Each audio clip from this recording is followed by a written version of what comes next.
आज का जो प्रोटेस्ट है वो माइनिंग के खिलाफ है, क्योंकि आज जो प्रोटेस्ट में जिन लोगों ने भाग लिया है, जहां 7-8 पंचायतें हैं।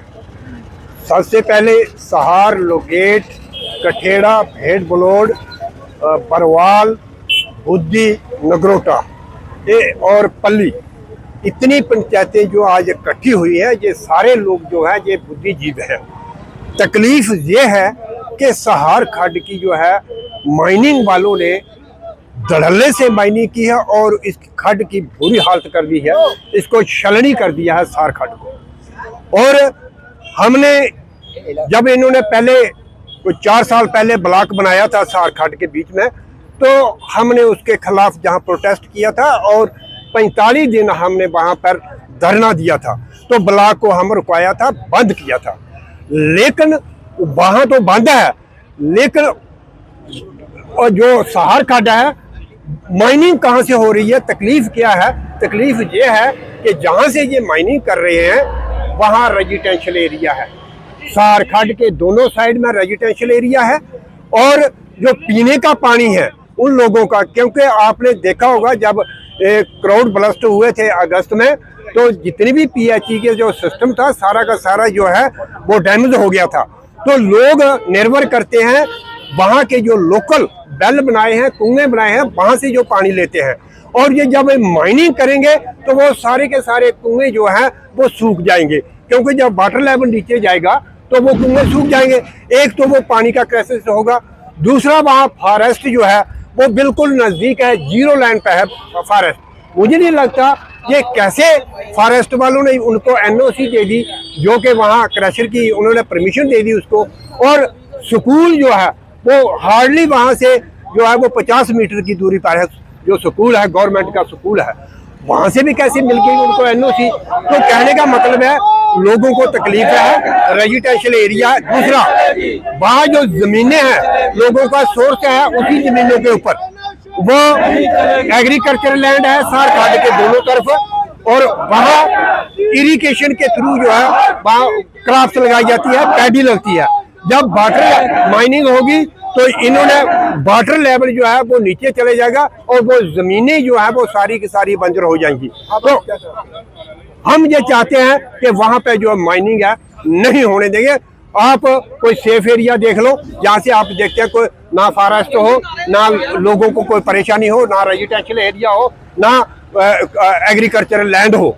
तो हमारी यही है, अगर एडमिनिस्ट्रेशन ने अपनी आंखें नहीं खोली तो हम आपके माध्यम से ये एडमिनिस्ट्रेशन को जताना चाहते हैं कि हमने काफी बार जो है ये प्रोटेस्ट किए हैं और एडमिनिस्ट्रेशन के नोटिस में भी लाया। इसके बाद हम वही कदम उठाएंगे जो 4 साल पहले हमने उठाया।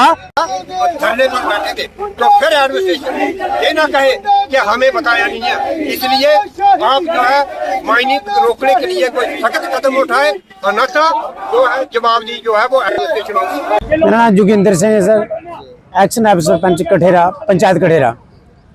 सर ये जो आज का प्रोजेक्ट है, आपने हमारी पहले भी बहुत मदद की है, हम आपका धन्यवाद करते हैं। आप ही हमारी बात को आगे पहुंचाते हैं, बाकी कोई नहीं।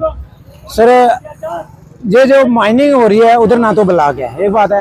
दूसरा, हम कई सालों से हम इसकी लड़ाई लड़ रहे हैं, अब इससे ज़्यादा हमसे नहीं लड़ा जाता है। क्यों कि ये लड़ना डिपार्टमेंटों का काम है, लेकिन डिपार्टमेंट के कानों तक जून तक नहीं रेंगती है, तो हम कितने लड़ेंगे।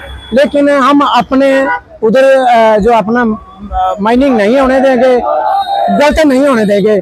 एक आदमी के बेनिफिट के लिए 6 पंचायतें हमारी जो सर डिस्टर्ब हो रही है। आपने देखा मिसाल जो लिगेट मोड़ वाला नेशनल हाईवे वाला पुल है, इसे लेकर हमारा जो पुल है अभी हमारा वो थ्यालते वाला जो रोड है ना, थ्यालते वाला 68 करोड़ 65 लाख रुपए की लागत से जो बन रहा है वो कठेड़ा पुल में है। उधर 4-6 जो अपने रोड से हैं, जो जैसे कि कुंबरी कठेरा वाला है, और लाड़ी उसका टेढ़े वाला है, टार बलोड वाला है, कुंबरी कठेरे वाला, माता बाला सुंदरी वाला जो रोड है वो सब मेन उसी पुल के हैं। अब जब ए वाला नहीं रहा तो गिर गया, अभी तक ये नहीं बना तो हमारा वाला कौन बनाया। दूसरा, हमारी एग्रीकल्चर लैंड थी, सब सर कम से कम 20 से 30 फुट खट जो है नीचे चली गई है, अब बंजर पड़ गई है। दूसरा हमारे गांव के लोगों के जो हालात बहुत खराब हो गए हैं, मकान आपने देखा पीछे कितने मकान जो हैं वो नीचे आ गए हैं। अब लोग तंग आ चुके हैं, लोग कहते हैं इस जिंदगी से, लेकिन हमारी आवाज जो है वो इन लोगों को पता नहीं क्यों नहीं सुनाई देती। हम आपके माध्यम से रिक्वेस्ट करते हैं इन सबसे कि प्लीज हमारी आवाज को सुना जाए, तो इससे संज्ञान लिया जाए। हमें किसी से कोई दुश्मनी नहीं है और हम किसी से कोई लड़ना झगड़ना नहीं चाहते, क्योंकि इन लोगों ने हमारे साथ बहुत कुछ किया है, हमें गुंडागर्दी दिखाया है, हरासमेंट करते हैं, मतलब हमारे पर वहाँ आकर हमारे बच्चे जो हैं वो MA BEd पढ़ रहे हैं, कोई किसी ने इतनी साउंड है, वो क्रैशर है उसे जहाँ डिजर्व ही नहीं करता। हम चाहते हैं, हमारी रिक्वेस्ट है कि यहाँ से उठाकर जहाँ कोई नई बस्ती नहीं है जहाँ क्रैशर लगना चाहिए, इसको वहाँ रिमूव किया जाए। जैसे हमारे सीनियर साथियों ने बोला है, हमें यही लगता है कि इन लोगों की मिली वक्त है, मिली वक्त से ही ये काम हो रहा है। क्यों कि हमने देखा है हमारी आवाज को दबाया जाता है, हमेशा ऊपर नहीं उठाया जाता है, आगे नहीं पहुंचाया जाता है, ना जाने क्यों, वो इन लोगों को पता होगा।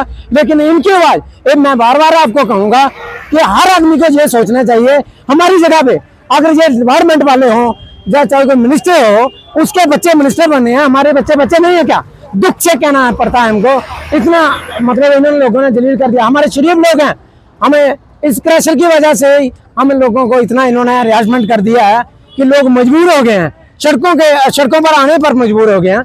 इसलिए सर हम प्लीज हमारी ये बात सुने, इस पे संज्ञान लें और ऐसा ना हो कि लोगों को और मजबूर करें कि लोग और कोई बड़ा कदम उठाएं।